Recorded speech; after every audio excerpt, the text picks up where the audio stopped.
Les instruments c'est cool, mais des fois c'est un peu sec. C'est un peu comme les nuggets sans la sauce barbecue, quoi. C'est pas que ça soit mauvais, mais... Native Instruments, ils font aussi des effets. Et la vidéo du jour va être un peu spéciale puisqu'ils m'ont demandé de parler des effets que je préférais, de ceux que j'utilisais et qui me parlaient le plus, quoi. Et ça tombe bien, parce qu'il y en a quelques-uns. Allez, go!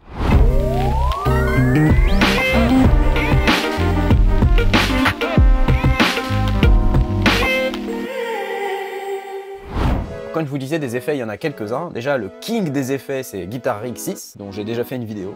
Et d'ailleurs, il y a même une version gratuite de ça, donc si vous êtes intéressé par quelques effets sympas pour 0 €, 0 €, c'est quand même pas cher, bah allez-y, téléchargez-le. Et donc dans cette liste, on va retrouver tous les effets que vous pouvez potentiellement utiliser, qui sont produits par Native Instruments. Et il y en a 3 ou 4 que j'utilise vraiment très régulièrement, parlons-en. Le premier, c'est Raum. C'est une reverb qui est très polyvalente puisqu'elle va permettre de faire soit des reverbs assez classiques, soit des reverbs complètement délirantes avec un decay absolument incroyable. Je vous fais écouter. Pour vous montrer à quel point c'est méga classieux, je vais prendre le son le plus pérave qui soit. Vraiment le plus basique. Je vais prendre une instance de Analog. Analog, c'est le synthétiseur par défaut de Ableton Live. C'est un très chouette synthétiseur au demeurant, mais... voilà.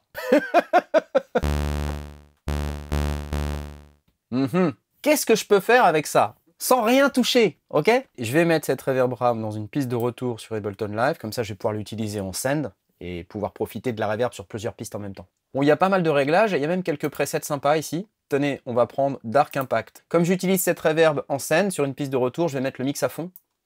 Comme ça, sur la piste de retour, j'aurai que du signal traité et pas de signal sec. Le signal sec, je l'ai déjà dans ma piste de base. Et là, je vais monter mon send. Vous êtes prêts?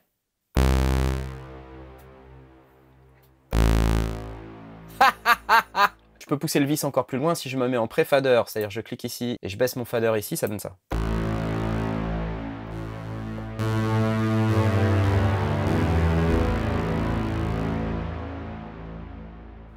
Avec Analog, un son de base. Je vois bien que je vous ai calmé. Ça, c'est le preset Airy, mais il y a aussi Grounded. Un petit peu différent.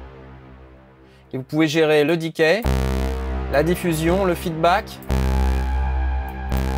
le pré-delay. Puis il y a une fonction freeze ici.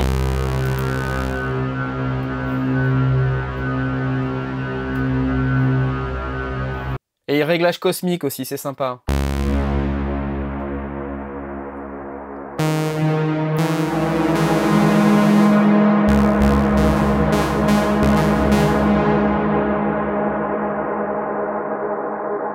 Si vous voulez ce type de reverb hyper éthérée, super longue, hyper classieuse, et en particulier si vous faites de la techno, c'est hyper important d'avoir une reverb comme ça. Un autre effet que j'utilise beaucoup et qui est pas tout jeune, ça s'appelle Transient Master. Transient Master, c'est un effet qui va vous aider à gérer les transitoires dans votre audio. Si je prends par exemple une loupe de batterie, n'importe laquelle. Tenez par exemple, je vais prendre ça. J'aime beaucoup cette ambiance, mais il y a énormément de sustain entre les différents coups. Et du coup, dans un mix, ça peut rapidement être inutilisable parce que ça remplit trop. Un coup de Transient Master dessus, c'est parti. Hop! Et on baisse le sustain.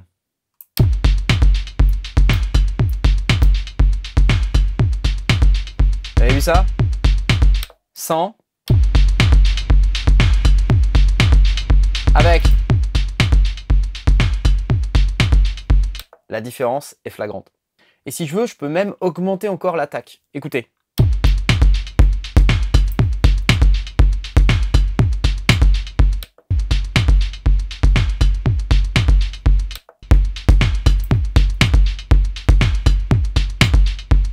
Alors ça, sur un kick, par exemple, c'est vraiment super. En vraiment très peu de temps, vous voyez, il y a vraiment 3 boutons, c'est hyper simple, quoi. Parfois, les gens te disent mon mix il sonne froid, j'arrive pas à faire en sorte que ça ait un peu de gueule. Tout ce qui va vous aider à rajouter de la texture va donner un peu de corps à votre morceau. Tenez, je vais prendre par exemple une instance de Super 8. Je vais prendre un pad là.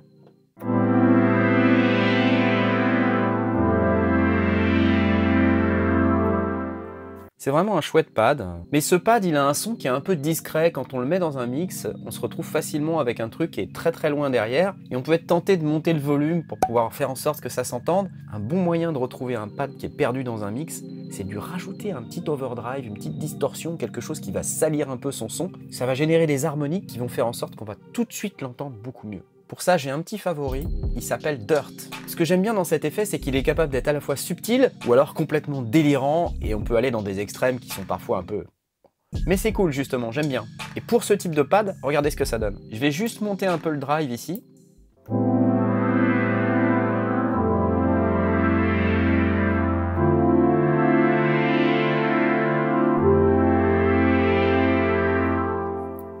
Ce tout petit overdrive sur un pad comme ça, c'est magique dans un mix. Ça fait vraiment ressortir le pad et ça vous permet de le retrouver sans être obligé de monter le volume comme un sauvage. Et ça marche aussi super bien sur les basses, regardez. Regardez par exemple cette basse Dave Land. Avec le Dirt.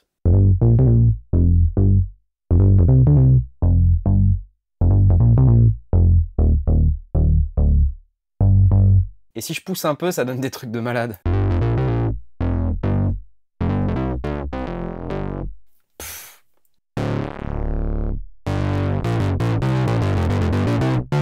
Il y a un réglage fold ici qui est absolument incroyable. Oh!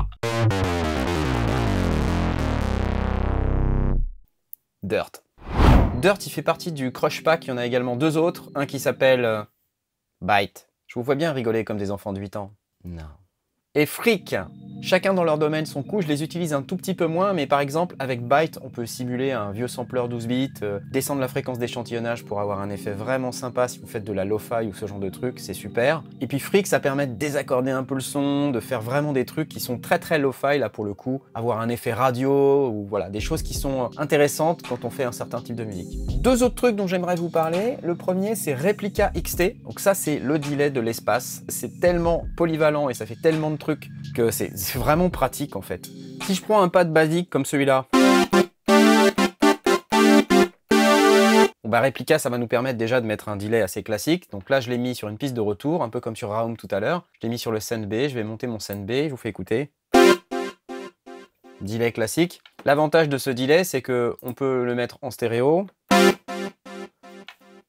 en ping-pong. On peut lui mettre de la saturation. C'est assez classe. Et puis ensuite, il y a des réglages différents ici. Vous voyez, là, moderne, analogue, tape. Donc si vous cherchez ce vieux Bucket Brigade delay, bah, vous allez là-dessus, hein, analogue, là, par exemple. On sent que le delay est progressivement filtré à mesure qu'il s'en va. Ouais, c'est cool. Et puis vous pouvez gérer un petit égaliseur ici. Si vous voulez du low cut, pas de problème. Pour pas charger vos basses fréquences dans votre mix. Franchement, c'est le couteau suisse du delay.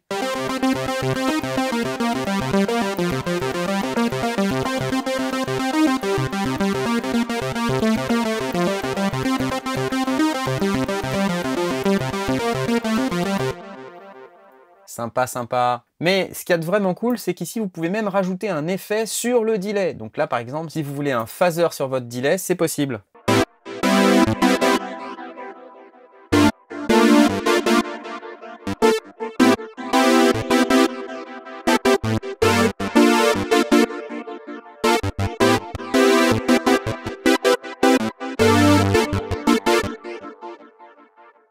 Et puis évidemment, il y a d'autres effets, flanger, chorus, frequency shifter, micro pitcher, hop hop hop. Le micro pitcher sur les voix, je vous laisse essayer, c'est mortel.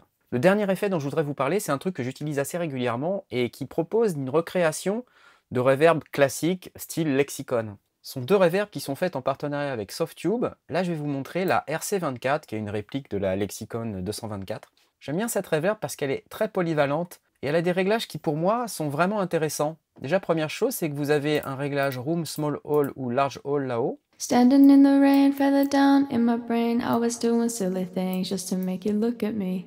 Couldn't win the game, but I might try again. If I learn my lesson, babe, it's a possibility.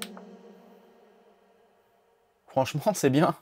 Standing in the rain, feather down in my brain, I was doing silly things just... Et franchement, je trouve qu'elle est belle cette reverb. Les RC48, c'est un peu le même délire, même si moi j'utilise vraiment beaucoup la RC24. Standing in the rain, feather down in my brain. I was doing silly things just to make you look at me. Couldn't win the game, but I might try again. If I learn my lesson, babe, it's a possibility. And I don't know if I'll see you again, or is this the end? I don't know. Standing in the rain, feather down in my brain. I was doing silly things just to make you mad. In between red and blue, yeah, tell the truth, there's nothing to lose, we're already gone and it's late, so it's best that I be home. You taught me to let go. In between red and blue, yeah, tell the truth, there's nothing to lose, we're already gone and it's late, so it's best that I be home. I'll leave you to it now. Standing in the rain, water on my window pane. I was doing silly things just to make you look at me. Couldn't win the game, but I might try again. If I learn my lesson, babe, it's a possibility. Vous voyez, on peut aller d'une reverb qui est extrêmement claire à une reverb un petit peu étouffée. J'aime bien ça, franchement. Donc voilà, en ce qui me concerne, ça c'est vraiment les effets que j'utilise très régulièrement. J'ai pas attendu d'avoir cette série sponsorisée pour utiliser ces plugins. Bah non. Je vais vous montrer, vous me croyez pas, je vois bien.